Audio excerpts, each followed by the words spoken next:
All right, welcome back, everyone. This is season 2, Beneath the Helmet. I am your host, Arjuna George, former fire chief, now turned coach, consultant, podcaster, and author. So I am joining you today, November 19th, on International Men's Day, which is a day to bring awareness to men's well-being across the globe. So a great day to post this episode, but also November 19th is a very special day for myself. 3 years ago today, I decided to make that huge leap and formally retire from the fire service. I've been out for 3 years now, and it's been lots of ups and downs, bit of a roller coaster of emotions and challenges. But honestly, the last 3 years has been some of the most important moments of my life. The amount of growth that I've experienced over the last 3 years, personal, professional, the amount of people I've connected with over the last 3 years has been amazing. And true connections, true authentic connections. And, in that 3 years, I've written a book, Burnt Around the Edges. I launched this podcast. It's going to be entering into season 3 very shortly, Beneath the Helmet. And I've also launched my coaching business. And for somebody who's never been an entrepreneur, this has been an experience and a half for sure. So my coaching business, Silver Arrow, helping firefighters, fire chiefs live their best lives through coaching. So today I got a chance to sit down with the folks from season 1 of Beneath the Helmet. It's a bit of a reunion episode. So I was, trying to think outside the box, how we could incorporate some of the older episodes and bring them back to, have a bit of a mastermind. And that is actually what it turned out to be, was a bit of a mastermind. So sit back, relax, enjoy this great episode with some of the folks from season 1. They get some great nuggets to share and some resources that will really help you in your journey as well. So sit back, relax, enjoy this great episode, season 1 reunion. And until next time, stay well. All right, welcome back to Beneath the Helmet, everyone. We got a very special episode today. And today also marks the 3-year anniversary for me actually retiring from the fire service. So that is kind of why I put this podcast episode together today. November 19th, 2024. It actually celebrates 3 years of a lot of growth, a lot of change in my life. And also kind of a big milestone of leaving the fire service. So I thought what a great way to celebrate that would be to have my season 1 guests back in the room today. So we have a fair chunk of season 1 guests here with us. There's a few that could not make it, but I want to express our gratitude to everyone here. So welcome, everyone. We have some great guests. We got Glenn, Deborah, Steve, Cindy, Rob, Tom, David, Steve, James, Les, Juliana, and also Mike Cameron. So we are going to kick things off with a little short intro from each person, just kind of given your name, what your organization is, and then essentially one little nugget of a win for 2024 that you can celebrate with myself and the rest of the world listening today. It's time to ignite your soul and unlock your full potential. Join us on Beneath the Helmet, the podcast exploring firefighters' health and wellness. Hosted by retired fire chief Arjuna George, our podcast is the perfect place to start your journey towards becoming the best version of yourself. So come on, let's join the conversation and find out what sets your soul on fire. I'm going to kick it off with Glenn. What's your name, your background, and maybe just a brief little win for 2024? Sure. My name's Glenn Usden. I'm a New York native. I'm actually coming to you from the quarters of Rescue 2 FDNY right now. I am a volunteer fire chief in Pennsylvania, and I used to be the publisher of Fire Engineering magazine in the 1980s. And last year in 2023, I published a book about the FDNY called They Saved New York. And it sold thousands of copies, and we're actually working with a video production company to turn it into a streaming video series, 5 or 6 part series that hopefully will be on Netflix or Hulu or Amazon Prime or whatnot.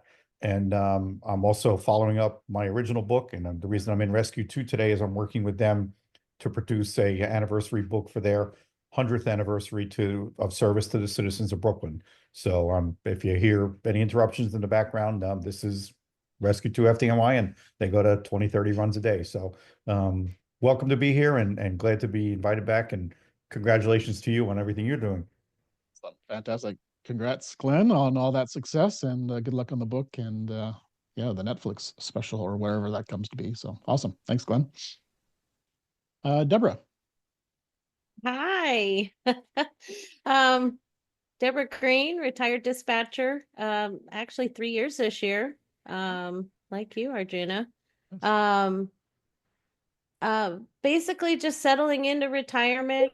The biggest Betty, the biggest wins are with my grandson right now. He's, as you can hear, he's talking now.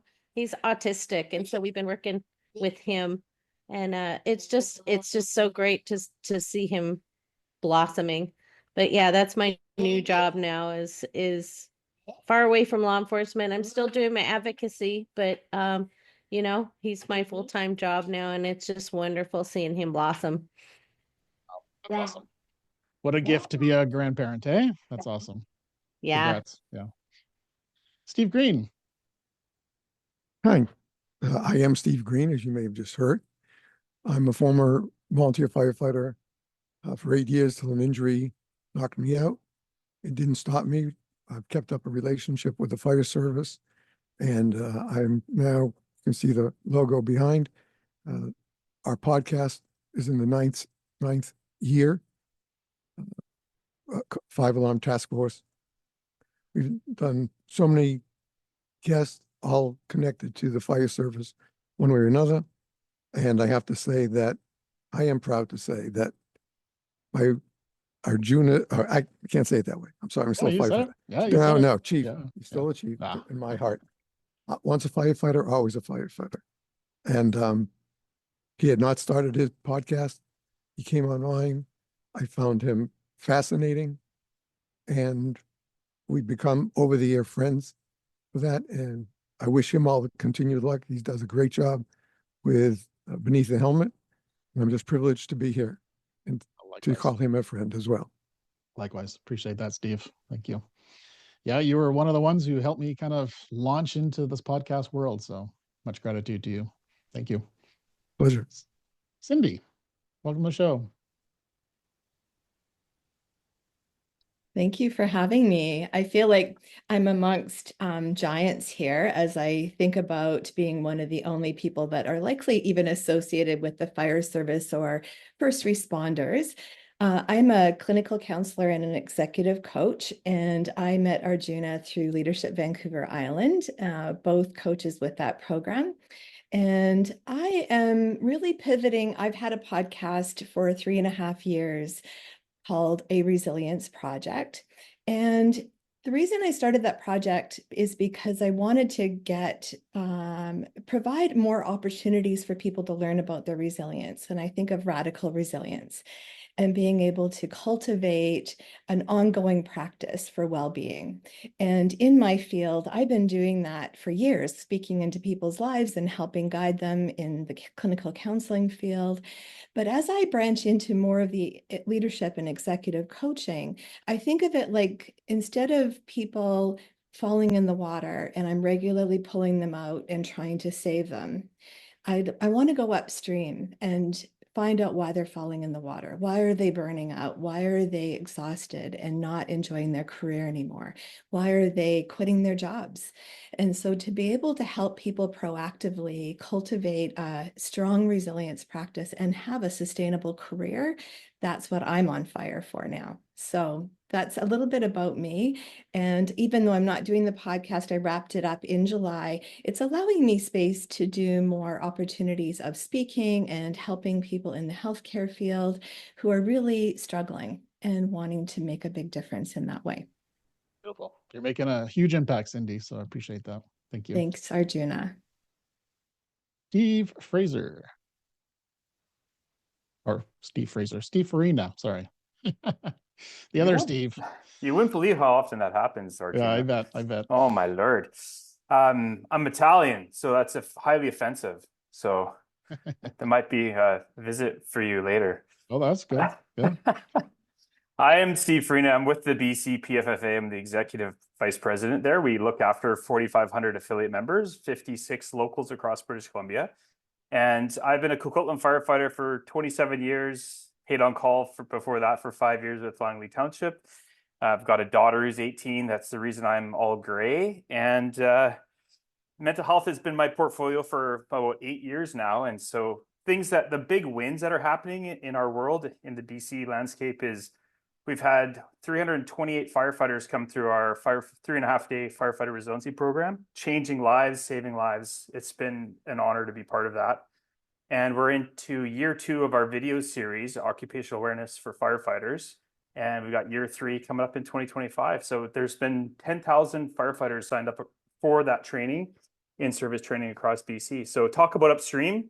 We're trying to get that education awareness going. And, very proud to say we have a clinician network now of over 500 RCCs, healthcare workers that are kind of being our support system for the fire world here in BC through First Responder Health. So shout out to Matt Johnson and his work. So that's me in a nutshell. Love it. Steve, you're an awesome dude, and the impact that you're having on the world is enormous. So thanks for everything you're doing. Much appreciated. Rob Leithen. Good afternoon or evening to the fellow guests here and your listeners. As you heard, I'm Rob Leithen. I'm a 30-year veteran of the Ontario Fire Service, officially retired last year. Went off work in 2019 with an operational stress injury. I now spend my time doing mental health education, advocacy, peer support with boots on the ground here in Ontario. I'm also helping my equine therapist with providing equine therapy to other groups other than just first responders, and that's very, very rewarding. I also have gray hair. I'm feeling old because my daughter's getting married, was engaged this year, and my son just bought a condo. So yeah, that's me. Old, mental health education, advocacy. And I'm in a bit of a lull right now, but I still do my digital mental health related artwork. So that's me. Love your work. Love your work. And congrats on all the family milestones. That's pretty awesome. And congratulations to you as well, Arjuna. Thank you. 3 years. Looking forward to the next 3 years. Yeah, you got that right. Next 30. That's next 30. Thanks, Rob. I'm going to segue into Juliana because that's a perfect segue. Yeah, that's interesting, Rob. I'm so excited to hear that someone else here is doing equine therapy, because I also empower people and help them increase their self-awareness, leadership skills, and regulate their nervous system through working with horses.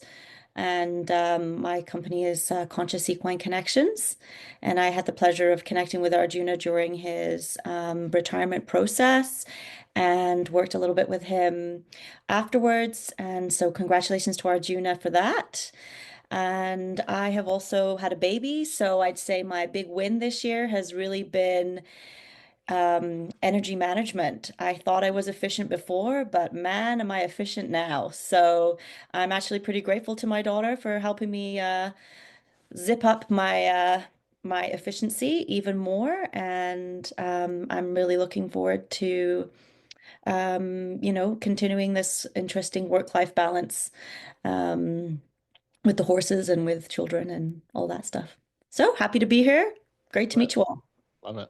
Yeah, the work you're doing is amazing as well. And the power of horses, I got to say, very, very powerful. If you haven't experienced that before, it's a game changer. So Thanks. thank you. Tom DeSorcy. Well, good day, good morning, or afternoon for the folks again, yes.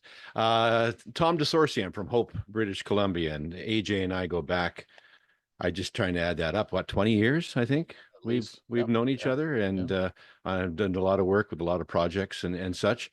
I'm a 40-year fire service contributor, as it were, involved in the fire service since the 80s. I'm a 15-year broadcaster by trade back in the day, and I'm the current host of the Firefighting in Canada podcast for the Canadians that tune into that, and some of the folks from America as well that might. It's my time now is being spent. I'm retired now as the fire chief in Hope. I spent 23 years as the first ever paid fire chief in my hometown. So I'm 23 years in, retired last year or so, and just getting used to doing something different in terms of whatever makes me feel good is my motto. It's voice tracking some training videos, doing peer support provincially with the BC Fire Chiefs Association and our department here in Hope. So not going away in terms of the fire service per se, and still love to be involved in helping create or helping make young firefighters or create them and become old firefighters, right? I've learned that the biggest revelation in this last year and a half of being retired is the fact that to never underestimate the power of anonymity. When you lose that responsibility, especially in a small town, when you are the center of attention in most cases, and that's gone, it feels pretty good. So pleasure. Thanks for having me on the show. I was wondering if that was a positive or a negative, but it sounds like It's a positive. It's a positive. It totally is. The shoulders are getting a little less weighed down every day. So it's nice to be involved, but not have to be responsible. Here. Love it. Thanks, Chief. David. Good morning, good afternoon, or pretty much whatever time you're watching this. My name is Dave Klansky. I'm a captain in New Jersey. 25 years total in the fire service, 16 on the career side. Was a volunteer part of that. My background is in clinical mental health. I actually work for the National Fallen Firefighters Foundation as a behavioral health specialist. And in the last year, I took on a role as a program manager. I now work as the Vulnerability Assessment Program Manager. It's a risk-based decision-making tool that allows you to kind of steer your agency. It works really well for the Center for Public Safety Excellence preamble, if you will. And it's also free, which is a very nice thing. So we're trying to market that more to agencies that could use those types of things without having to worry about the high cost associated with it. Glad to be here. Glad to interact with all of you. Thanks, Dave. And thanks for all your hard work down there with the NFFF. Les Karpluk. Good morning, everybody. So my name is Les Karpluk. Just a real quick bio. 32 years in the career sector, 5 years paid on call. September 30th of this year, I didn't renew my contract with Parks Canada for the paid on call department. And been teaching for Lakeland College in Dalhousie, their fire officer programs and degree program for about 20 years.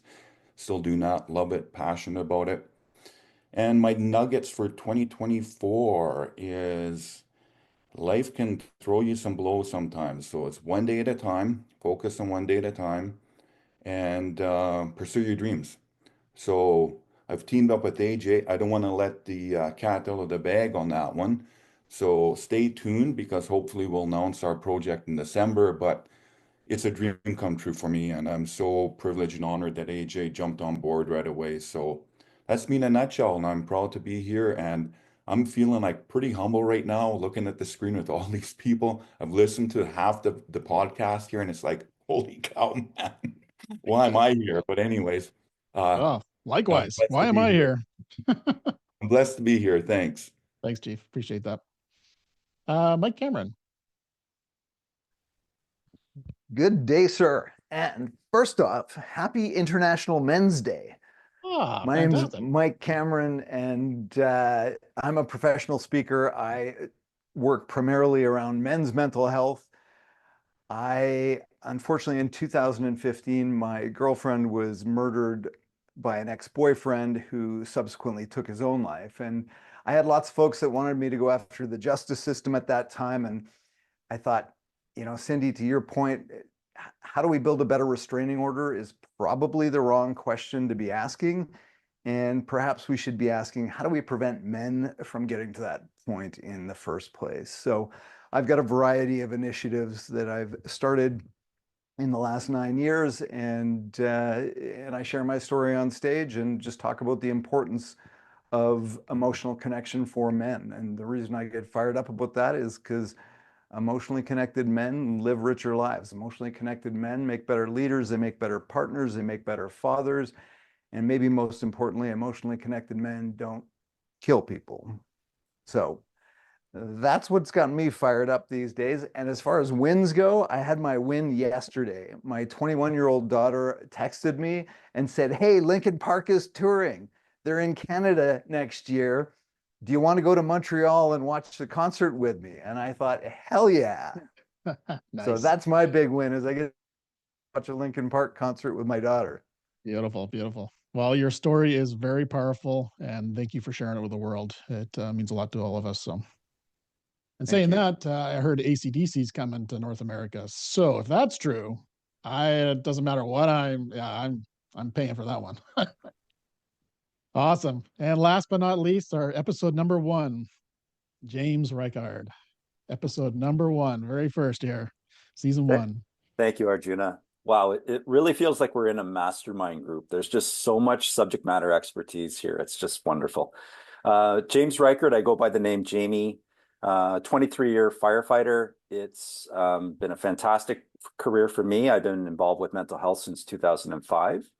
My biggest win for 2024, since we've actually had our episode, was that one of the things that I advocate for is to bring mental performance coaching to the fire service, to bring that, athletic lens to our firefighters. And I've actually managed to secure or align myself with the Coaching Association of Canada and the Coaching Association of Ontario. And we're in the infancy stages of looking at merging those two worlds, maybe to build a possible workshop for training officers so we can get those mental aspects into the fire service. Because my belief is that if we take a look at the firefighters through an athletic lens, we begin to take a look at them and start getting them to train their brains just like they're athletes. I believe that we can actually make a really good dent into the mental behavioral health issues that we're seeing within. James, you're making such an impact in the fire service. Just your passion and dedication to the science behind this, I think is pretty amazing. So thanks for everything you share with the world as well. Awesome. Well, thank you so much for joining us today. This is, we're going to be launching into season 3 in January. So this is our season 1 reunion, and I can't wait to dive into some spotlight questions here. So I want to ask, maybe I'm going to ask David, Steve, and Jamie these questions. So what is a new piece of advice that you would give new firefighters coming into the fire service right now? What are some of the things? And I'll start with James. What would be something that would be a piece of advice that you'd love to share with the audience today? Brief, simple, quick, concise, that would resonate with a new firefighter. So I think for me, and this is something that I've just come across the other day when I was reading this book called Learned Excellence. It's absolutely a fantastic book by a sports psychologist, Eric Potterat. And I don't know if I said his name right, but he actually worked with the Los Angeles Dodgers. And he said in his book that we need to be working more on our identity than our reputation. And I think more people get confused with focusing on their reputation and losing sight of their identity and becoming who they are and being the best versions of themselves.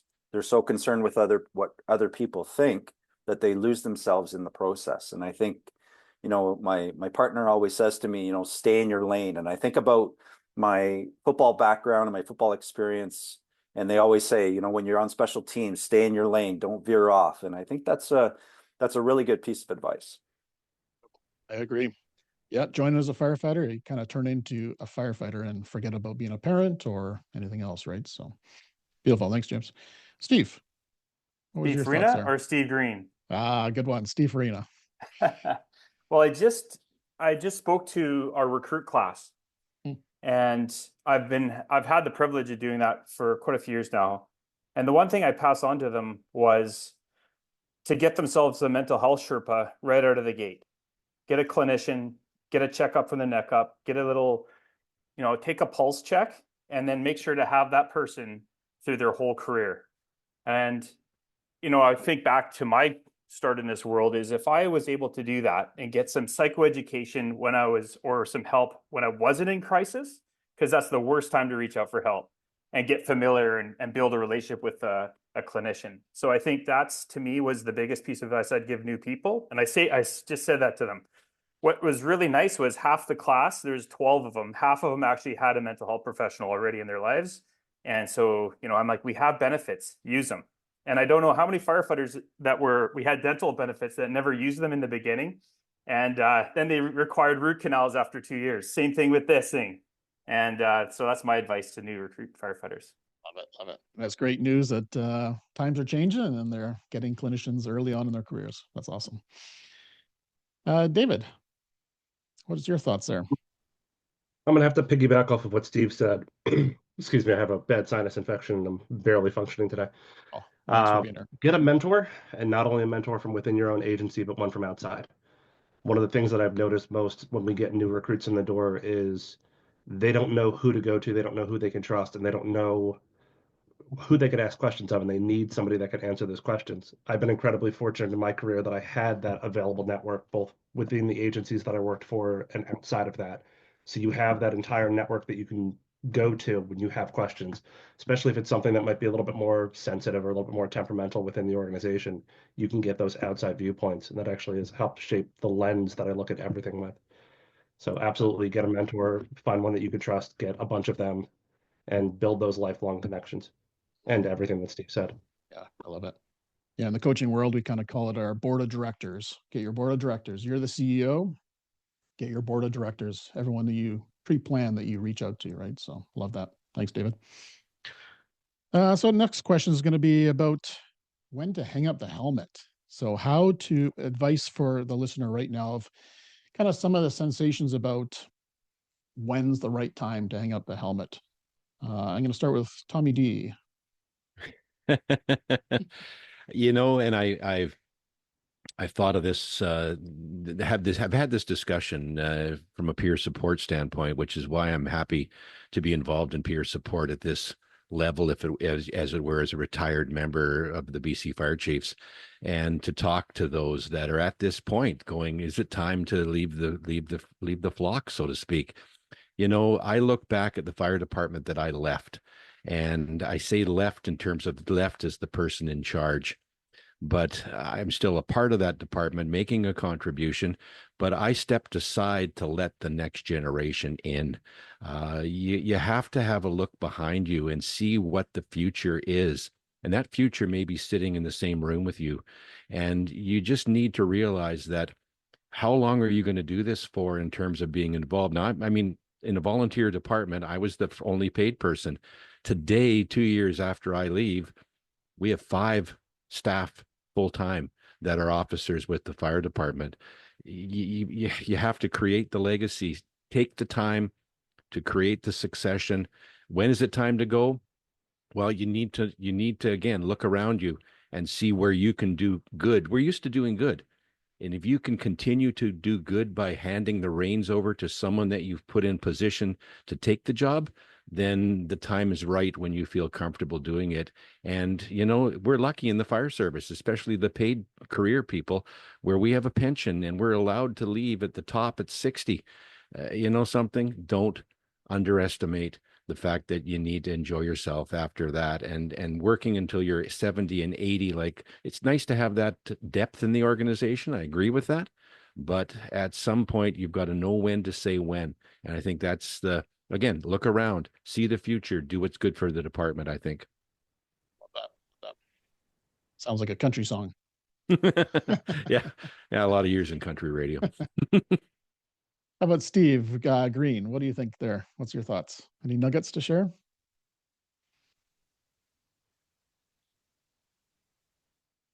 One of the reasons why I was so happy to create this podcast 9 years ago was because I felt it was important to give a voice to some of the great leaders that we have had and have in the fire service today. I don't see my job other than being the moderator. And the chief can attest to that. And we brought in, I was lucky enough to bring in the late Bobby Halton, the late Chief Brunacini, and they shared their messages.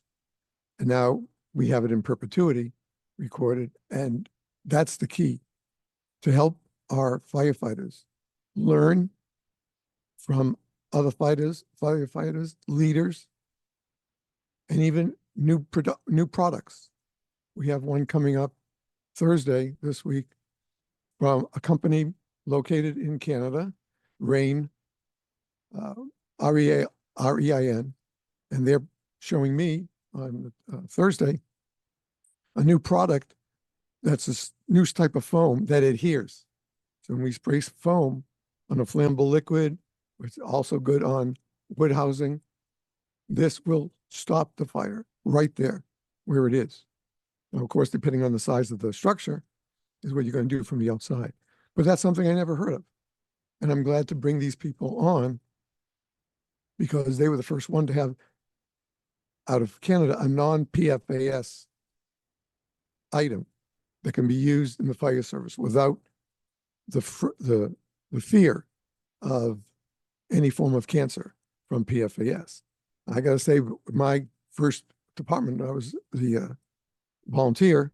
Our chief, was a very good friend with 3M, and we had probably 155-gallon pails of the foam content in our facility. We used it a couple of times, certain fires. I was lucky enough not to ever get anything on me.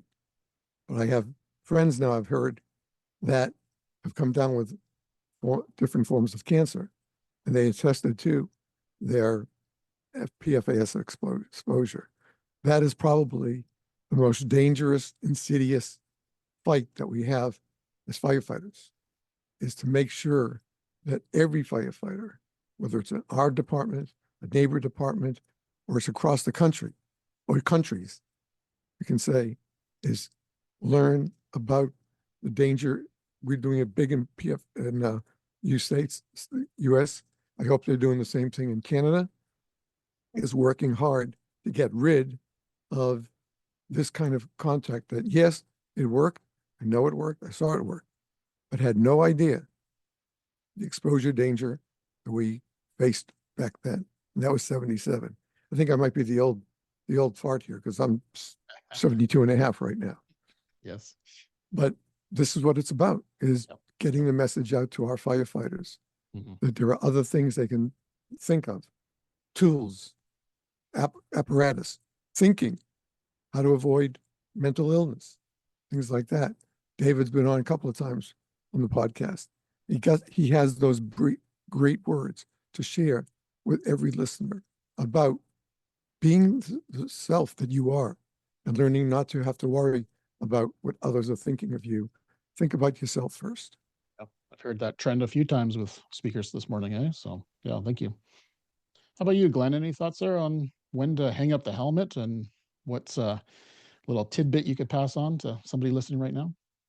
Well, kind of unique in that I'm spending, I can't say if it's the last chapter, but certainly one of the last chapters in my fire service career, documenting what firefighters did 20, 30, 40, 50 years ago.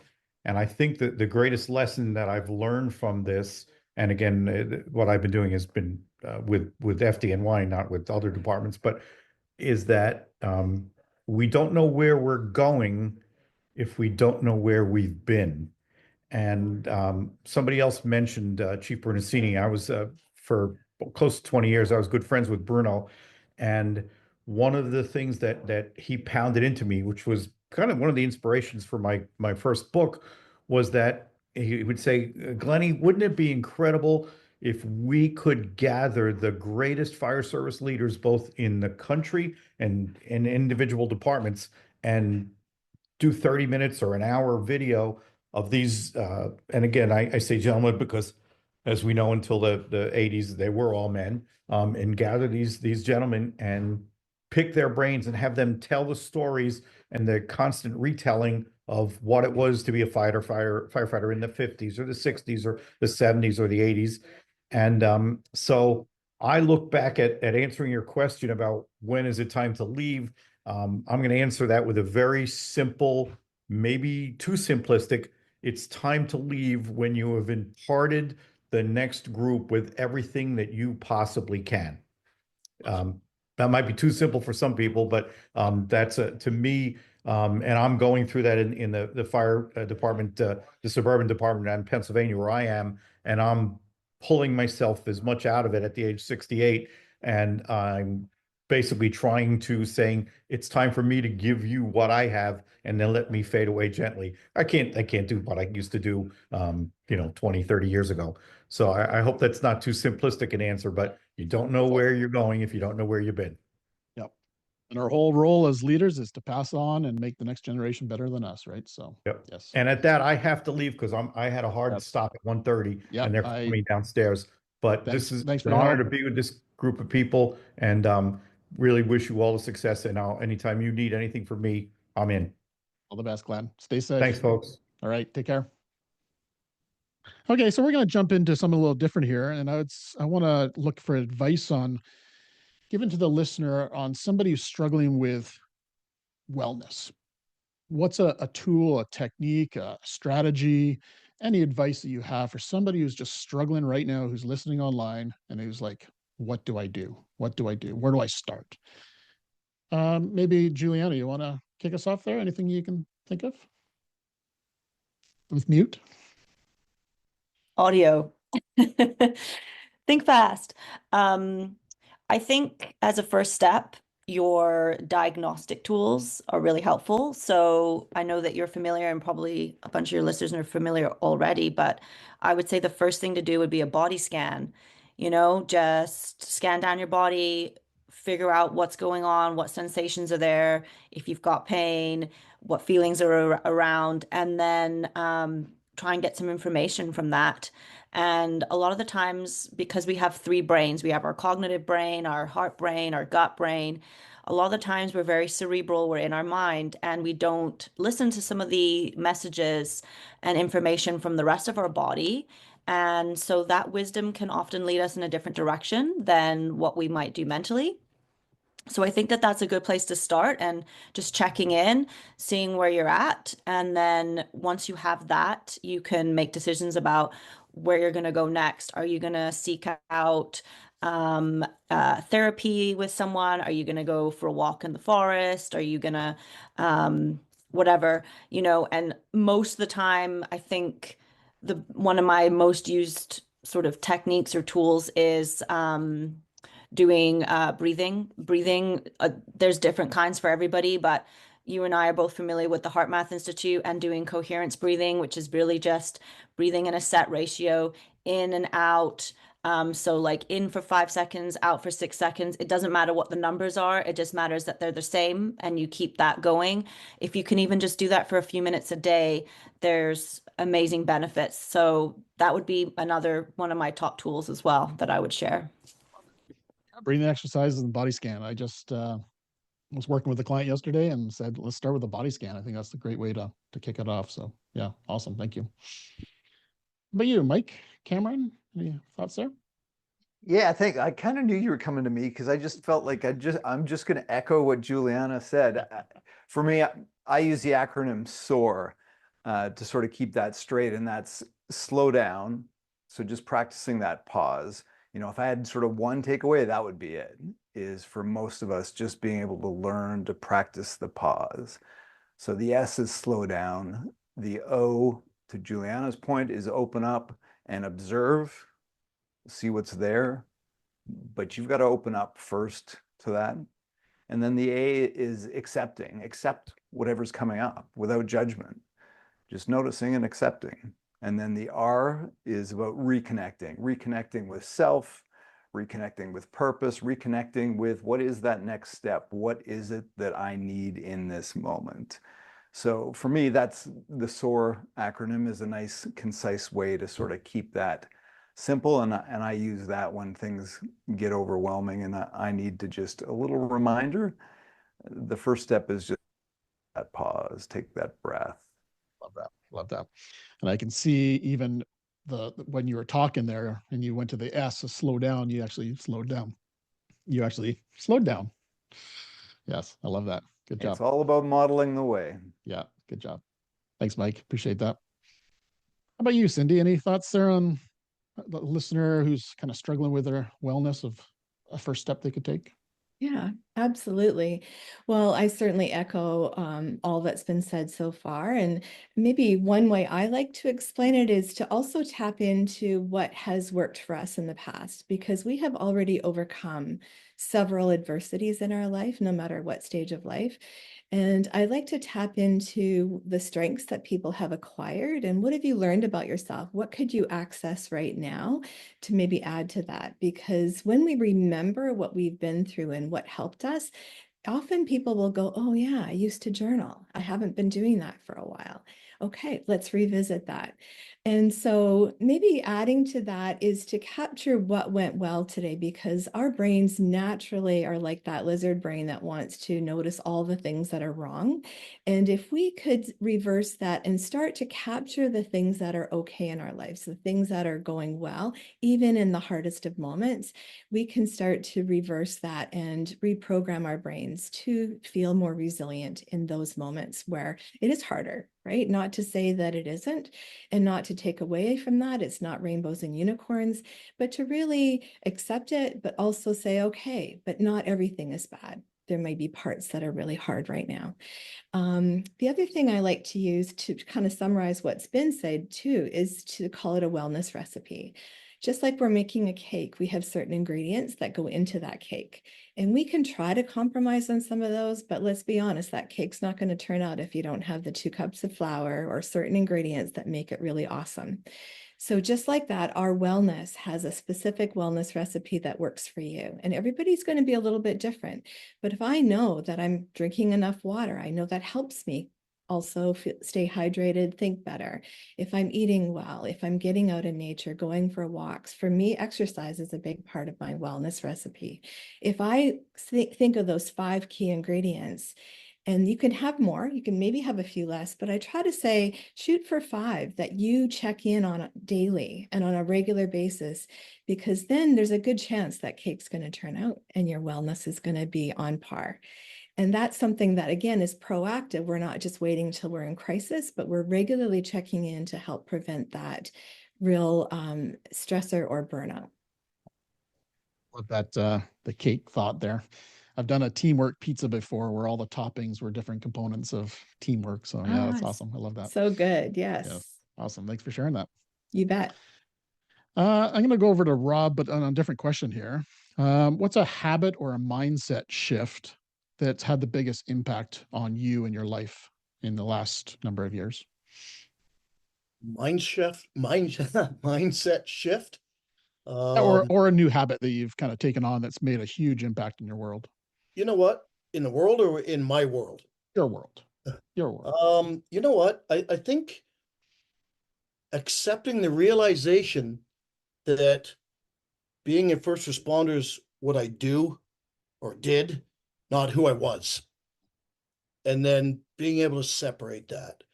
I think a lot of us first responders, we tend to forget that we're humans first, and that, you know, what we do, like the uniform we wear, it's that's what we do. That's what pays the bills. Yeah, we love doing it, but changing that mindset to truly embrace the fact that, you know, being a first responder is not who I am. It's not my identity. It's what I do. I think that's the biggest thing that helped me. You know, realizing that, yeah, firefighter pays the bills. Yes, I get to help people, and that's very psychologically rewarding. But I'm a human first.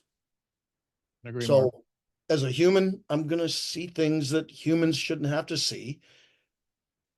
And when you accept that, you can realize you can then deal with it like, yeah, you know, I'm not a superhero. I see things that bother people.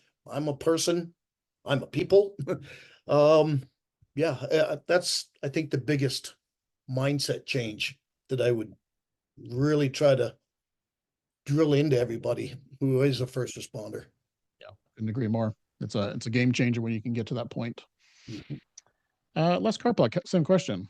Any habits or mindset shift that's kind of supported you in the last few years? Wow. I agree with Rob, who was just sitting here and just going, wow, that's like very powerful because it's true. Mind shift changes. Holy cow. I would say not in the last few years, but probably in the last couple of months, to be honest with you, it's just really trying to stay focused on the positive, having a sense of gratitude. And even though that we have ups and downs in our life, in our careers, in our personal lives, and it's those down times that, man, when you hit the bottom, it's just it's not a fun place to be. So I keep thinking right now it's all about just one day at a time, moving forward one day at a time. And when I look back at during my burnout phase when I retired as a chief, I wasn't even looking at one day at a time. Everything was just bad. It was just a bad 18 months of going through, I guess, an emotional and mental hell, to be honest with you. So I think I've learned from that. It doesn't mean it's any easier, but I'm able to pick up on some things and just try to move forward and not let those bad things or that bad energy, whatever we want to call it, drag me down. Bad mojo. Yep. Yep. One day at a time. Yes, it's a good way to look at it. Thanks for sharing that, Les. Appreciate that. Deborah Green, any thoughts there on a big habit or a mindset shift that's really supported you? Need the audio. Um, the last year I've been in an online support group, and just being able to talk with people like yourselves that were in first responders rather than the civilian support group that I was in. And it's just and then I've also joined a journaling and meditation group. So I do that weekly also and online again. And so I'm able to, even my husband's noticed, I'm calmer than I was before. Um, and able to recognize when I'm having issues and just, and reach out for help. And that's something that we need to teach people coming into the services is, learn how to coping skills along the way. That way you don't end up like me. I mean, you're not burnout, you don't have that PTSD, and you can cope with life, and balance it out between family and work and things like that. And it's what's really helped me this year is just being able to talk it out and with like-minded individuals. Yeah, it's so important, isn't it? Being open and vulnerable and getting what's off your chest and writing it down is an amazing tool. So yeah. Yes, it is. Good job, Deborah. Thanks. Okay, we're gonna do everyone's gonna have a spin at this one. I want to hear how you describe your last year as a movie.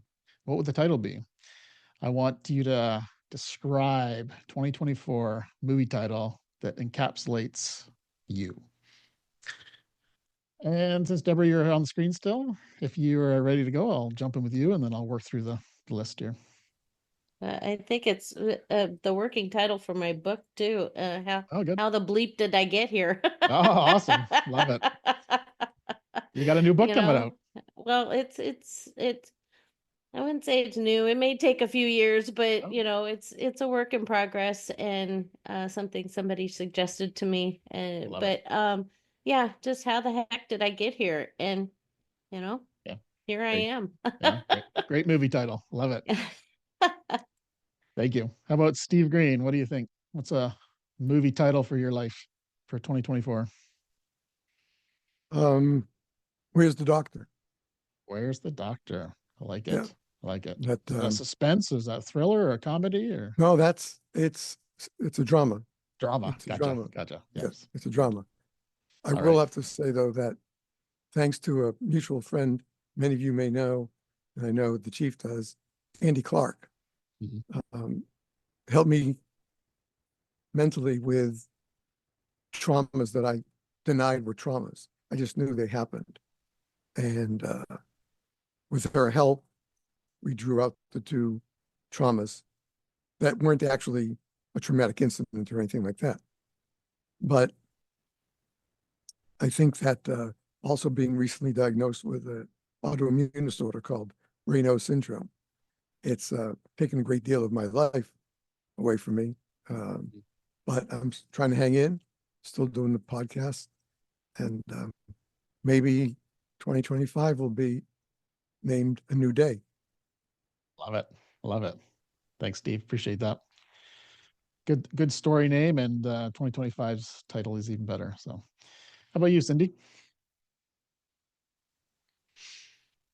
Boy, that's a good question. I had to think about I had to sort of filter through many possible titles, but I think the one I landed on is going slow to go fast.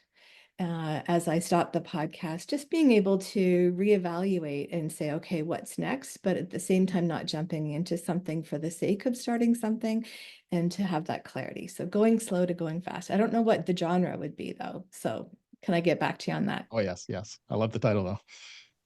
Awesome. Thank you. How about Rob Leatham?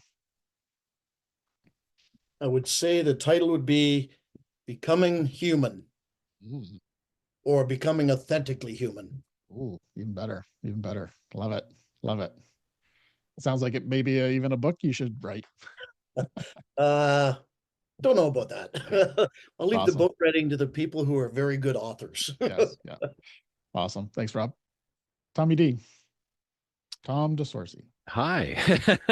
Other people don't know that name. Yeah, exactly. You know something, I think I would title it The Uncoiled Spring. People don't know what it's like, and I revel in the fact that I have a lot of conversations with like-minded people as I am today, where you understand what I do, what I did. I understand what you do and what you did, but there are people out there that still don't understand what none of us have done. And the little things in the subtitle would be Awakening, where you ask the question about what changes have you made. The simplest, littlest things I've learned to understand, that a simple turning off of a pager and not having it by your bed every night is a huge thing. When you first do that, when you don't pile your clothes at the end of the bed expecting to leave at 3 a.m, it's a huge thing. And it takes some getting used to. For the general public, they don't know that. But I think I revel in the fact that where I was the coiled spring, always ready to pounce, I've now uncoiled, and it's a totally different feeling, and you have to revel in that, right? Love it. That's a pretty sick title. I love it. Good job. Well done. Well done. How about David? What's your book or your movie title? So I'm sitting here trying to figure it out, and it might just be what was I thinking, and then in parentheses, and the importance of saying yes to things. So Yes. while most of my life has been about saying yes and doing what needs to be done, this year I became very selective of the projects that I took on and what took time away from my family. The projects that I got to work on were phenomenal, and they're going to have some great results years after I'm out of this career field. But that's kind of the importance, is prioritizing your life and doing what makes the most sense. Love it. Love it. The power of no. Power of saying no. Well, thanks for saying yes to come on the show today. So appreciate that. Steve Farina, how about you? I can't wait to hear this one. Well, mine's definitely a dark comedy. And I would say The Life of Steve Volume 2, because my life has been a bit of a dumpster fire in the last couple of years, and it's turned around. And so I think, perseverance, resilience, practicing, modeling good behavior and self-care, and accepting the things that I can control and I can't. And I realize that I can't control anything, but it's how I show up is what I have control over. So that volume, I mean, I've looked back at the last year, and it's like I found my person. My daughter's doing really well.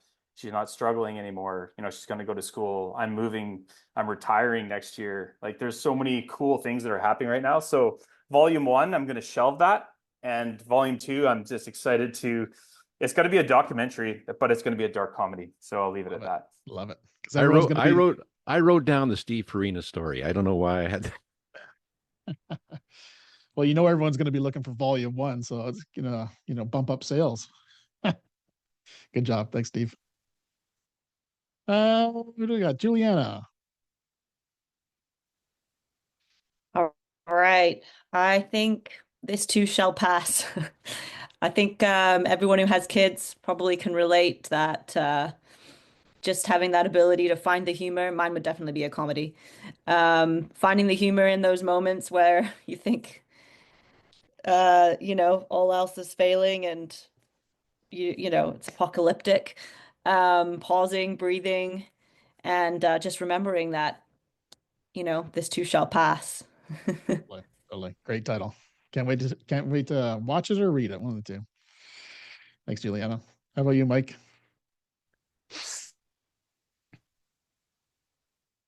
Are you Scattered. frozen? That Oh, would absolutely be the name of the movie. I think you Oh, were frozen there for a Scattered. second. Scattered? Nice. Scattered. What's the foundation of Scattered?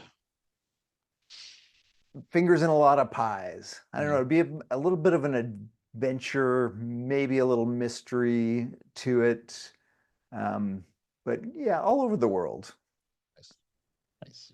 Awesome. Awesome. Well, you're quite the outdoorsy person. I'm sure you got lots of adventurous stories to put into your movie. So That I do. yeah, awesome. Thanks for joining, Mike.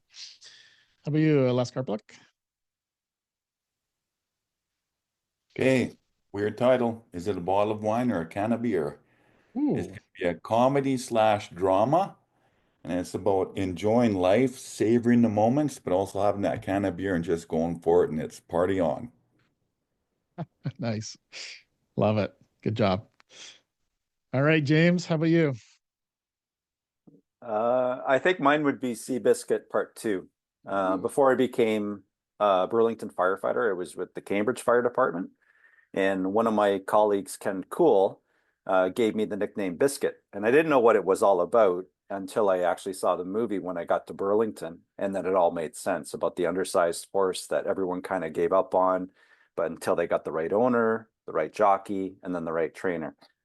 And then what I kind of found is that the past year, it's really been about alignment. So I kind of still am that undersized horse in an environment where I'm trying to exercise leadership, be that leadership without title kind of thing.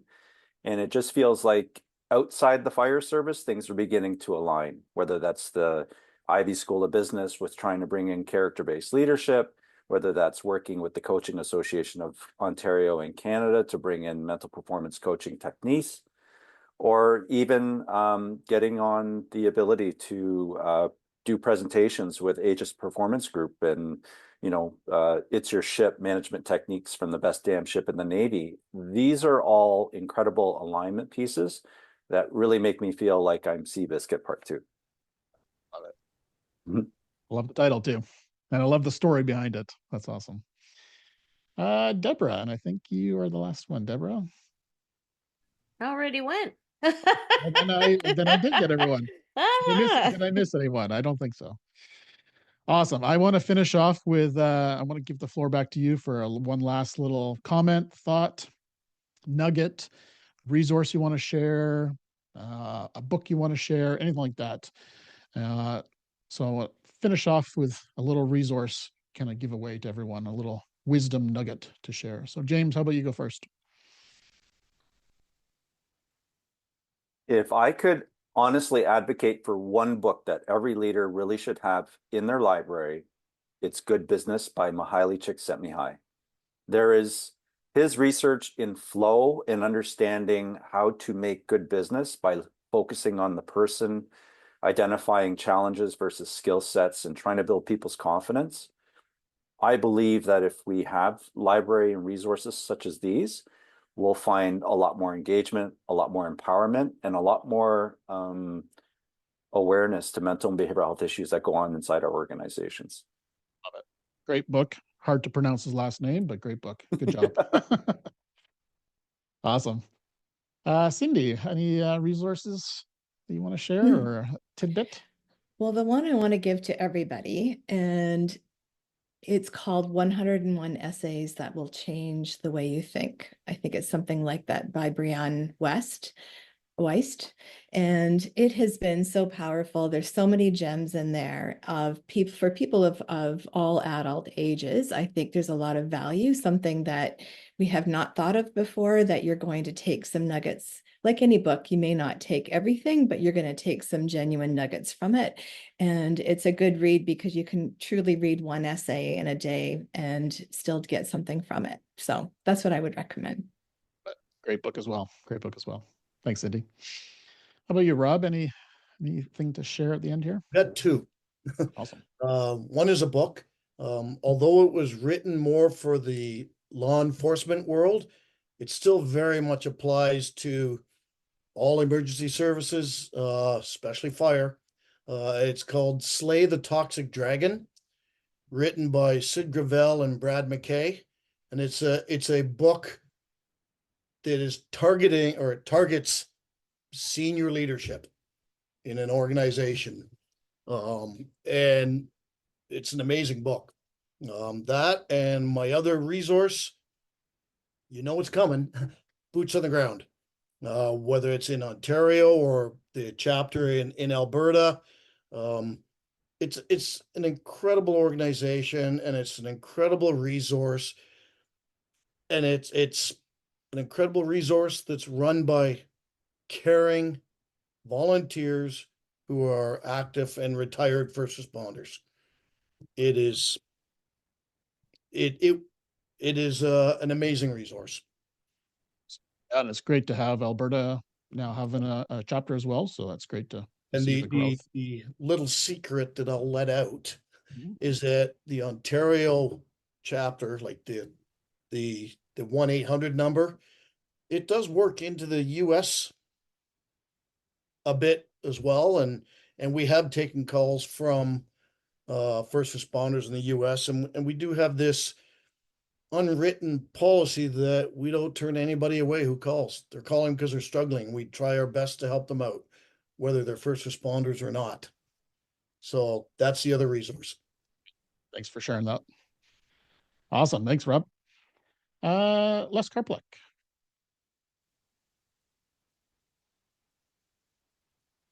Boy, I'm so slow on the muting.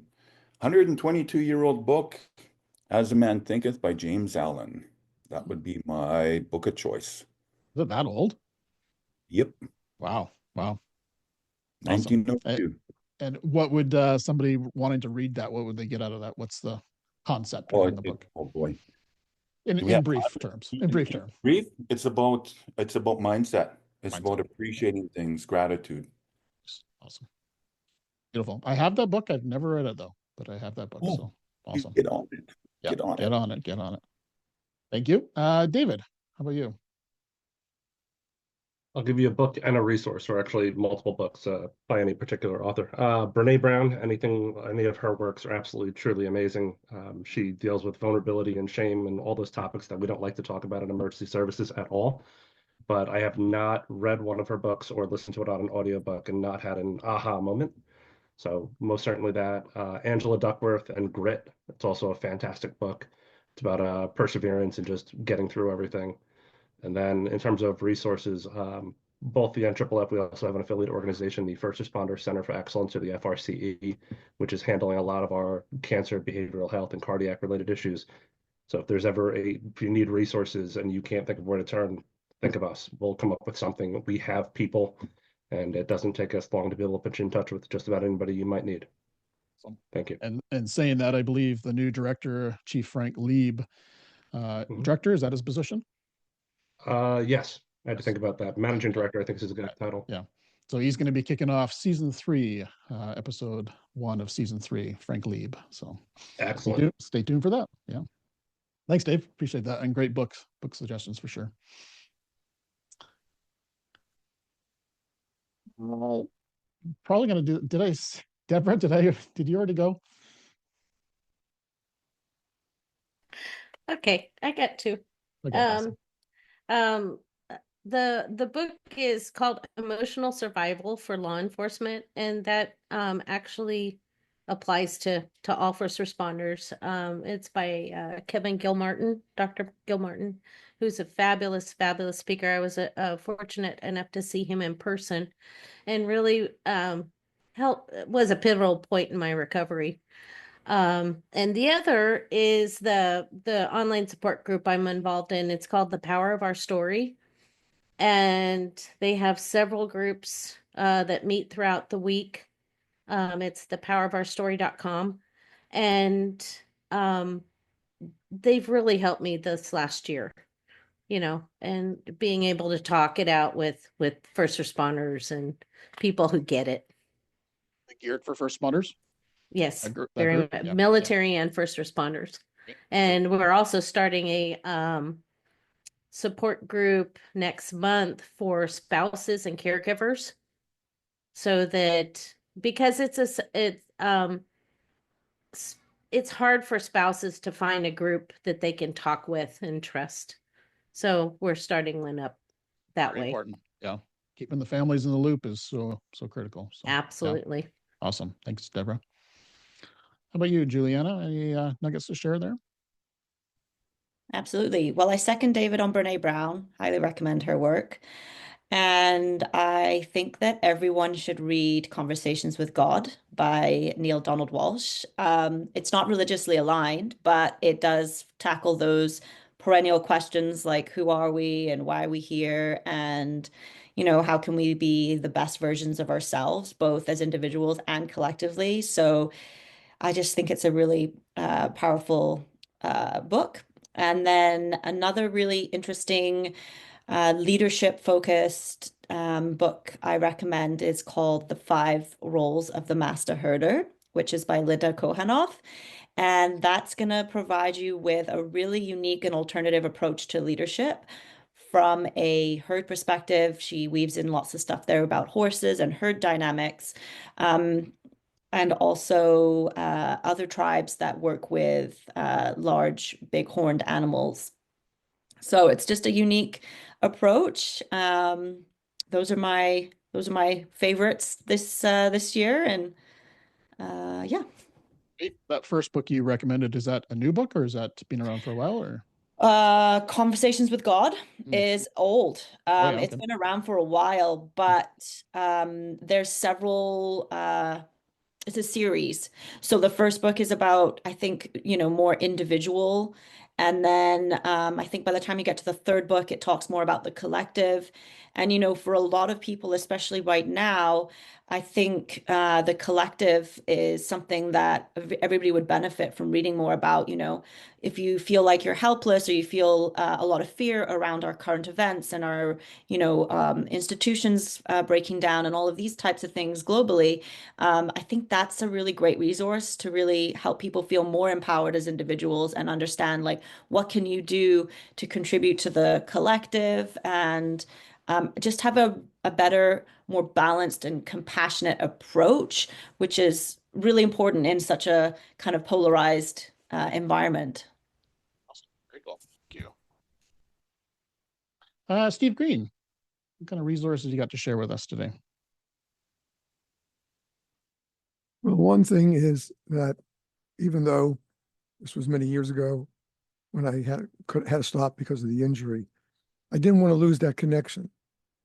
And so from that time on, I used the trades, firehouse, fire engineering, the two that I learned from.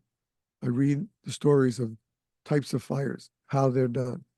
And then I feel my job is to bring some of these people to the podcast, because this should be shared with the younger people just coming in.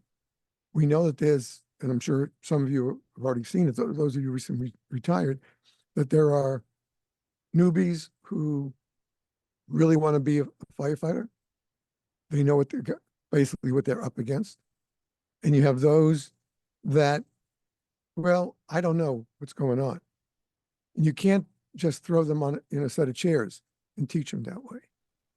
So I feel what my purpose with the podcast is get the younger people to listen.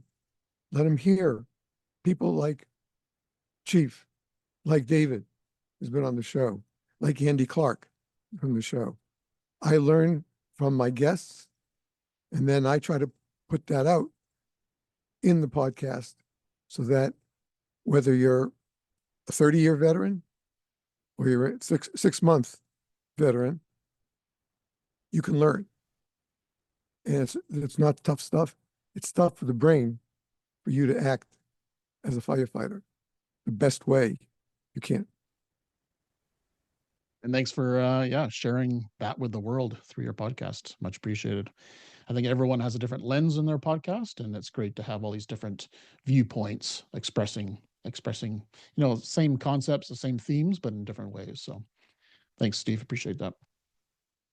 And we have Steve Farina to finish us off, I believe. Or no, and Tom DeSorcy after that. So Steve Farina, what's your nugget book resource? I don't have any book recommendations. I think all of those, I wrote madly them all down. So I think that's fantastic. But I have some website resources that I like to share. It's the BC First Responder Mental Health website, which is a depository of research information. So it's if you're looking for help or looking to help. And so there's information for leaders, there's a gap analysis, there's a roadmap, there's recommended practices, there's peer support information, family support, retirement. So it's like a hub of information, kind of a one-stop shop. And that's been replicated now in Nova Scotia, Saskatchewan. People have just basically taken that and built their own resources for their province with that. So that was in conjunction with WorkSafe BC and a whole myriad of partners, law enforcement, paramedics, fire. So super awesome resource with that. Great videos, great conference material from there as well. And when I talked about getting a checkup from the neck up, First Responder Health has a directory in BC that you can find an occupationally aware clinician. And this is critical. And I think, having someone that understands their stories, understands the barriers, the stigma, the shame around our job and what we're exposed to, that is critical. And Warrior Health through Wounded Warriors Canada also has a national directory that have taken some sort of training, some cultural competency. So that network of clinicians is really good to tie into. And of course, Wounded Warriors Canada has a bunch of other resources as well. So those are the resources that I would suggest. First Responder Health also has the video series that is, BC Municipal Safety Association has kind of quarterbacked that with a bunch of partners. And that video series is amazing, an amazing resource if you want to get upstream. So that's what I would say. Oh, one last thing, Worth hats. And a lot of people don't know about this. The Worth Foundation, if you have retirees or people that don't have good extended health benefits, Worth hats offers 8 free sessions with a registered clinical counselor. And so they have a grant program through their foundation. And I've been referring tons of retirees through that. And then locals that don't have benefits, like some of our locals have $100 worth of benefits. It's ridiculous. So that's another good resource. So is that Worth, like WORTH? WIRTH. Oh, okay. Never heard of that. Great. Check it out. Thanks for sharing that. Appreciate that. And that directory, I've used that many times, helping other firefighters, first responders across Canada get the support they need. So that is a great directory. So thanks for sharing. All right, Tom, let's wrap her up with your recommendations. Oh, sure. Give me the last word. Yeah. I've been honored to have been a part of Firefighting in Canada magazine for contributing for I'm going in my 15th year actually of contributing to the column Volunteer Vision along with my friend and colleague Vince McKenzie out in Newfoundland. If you ever read the column that we do, that him and I, and the contributions that I make, you'll note that I get into the analogies quite a bit. And one of the things I'm going to talk about in a future column coming up is about the depth in your organization. I think that's the thing that I want to leave people with is the especially in the volunteer fire service.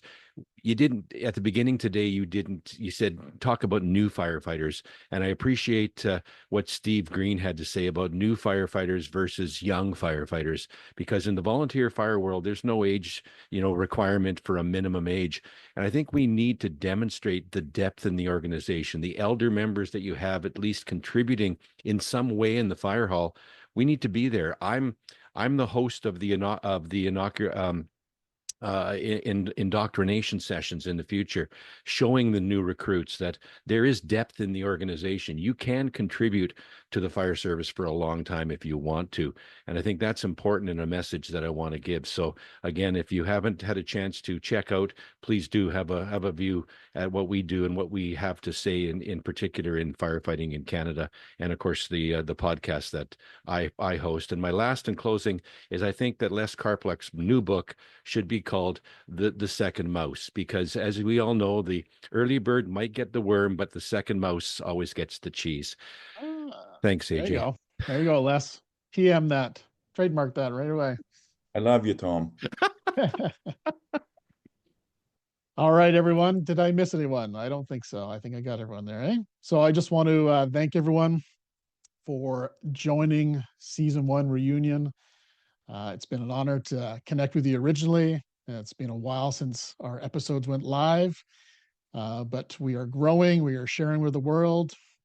We are a collaborative of wisdom that I just really appreciate everyone's participation and just being part of the BTH community. So thanks, everyone. I appreciate that. Thank you all for joining me today. And until next time, stay well. Thanks, Arjuna. All right, that's a wrap. Thanks so this much. is great. Thank Nice you, meeting guys. everybody. Nice meeting you.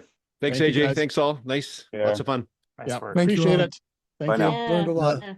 Good to see you all Thanks, again. Arjuna. Thanks for your time.